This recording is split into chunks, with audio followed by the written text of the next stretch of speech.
எனவே பிரியமான இந்த நாளிலே ஒரு அருமையான ஒரு செய்தி, நம்ம வாழ்க்கைக்கு தேவையான ஒரு செய்தி. நான் செல்வத்திற்கு முக்கியத்துவம் கொடுக்கிறேனா, நிலைவாழ்வுக்கு முக்கியத்துவம் கொடுக்கிறேனா?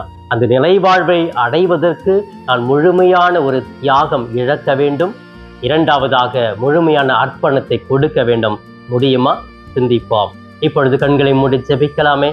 எங்களை நேசிக்கும் எங்கள் தாயும் தந்தையுமான இறைவா, உம்மை போற்றுகிறோம், வாழ்த்துகிறோம், ஆராதிக்கிறோம், நன்றி கூறுகிறோம். நன்றி இயேசுவே. எங்களை படைத்த தெய்வமே நன்றி இயேசுவே. எங்களை வழி நடத்துகிற தெய்வமே நன்றி இயேசுவே. எங்கள் ஒவ்வொரு நாளும் அன்றாட வாழ்வாதாரங்களை கொடுத்து எங்களை வாழ்விக்க செய்யும் தெய்வமே உமக்கு நன்றி இயேசுவே. எங்களுடைய உடல் வியாதிகளை எல்லாம் நலமாக்கி நல்ல மருத்துவராக இருப்பவரே நன்றி இயேசுவே.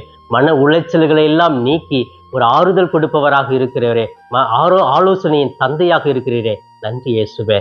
பிள்ளைகளுக்கு நல்ல ஞானத்தையும் அறிவையும் கொடுத்து அவர்களை வழிநடத்துகிறீரே நன்றி இயேசுவே. ஒவ்வொரு நாளும் நாங்கள் வாழ்வதற்கு நல்ல உயிர் மூச்சை கொடுக்கிறீரே, நல்ல உடல் சுகத்தை கொடுக்கிறீரே, வாழ்வினுடைய உறவுகளை கொடுக்கிறீரே நன்றி இயேசுவே. இதோ இந்த புதிய நாளுக்காக சிறப்பாக ஜெபிக்கிறோம். இதோ இன்றைய மன்னா என்ற இந்த நிகழ்ச்சியை பார்த்து ஜெபித்து கொண்டிருக்கிற ஒவ்வொரு பிள்ளைகளையும் தொட்டு குணப்படுத்துவீராக. அவர்கள் உச்சம் தலைந்து உள்ளம் பாத வரை உமது இரத்தம் ஆராய் பாய்ந்தோடி அவர்களை குணப்படுத்தட்டும் ஆண்டவரே. காத்துக்கொள்ளும், வழி நடத்தும், அவர்களுக்கு நல்ல மனநிலையை கொடுத்தருளும் ஆண்டவரே. அவர்கள் வேண்டி விரும்பி கேட்கிற எல்லாவற்றையும் தடைபடாமல் கொடுத்து அவர்களை மகிழ்விக்க செய்வீராக.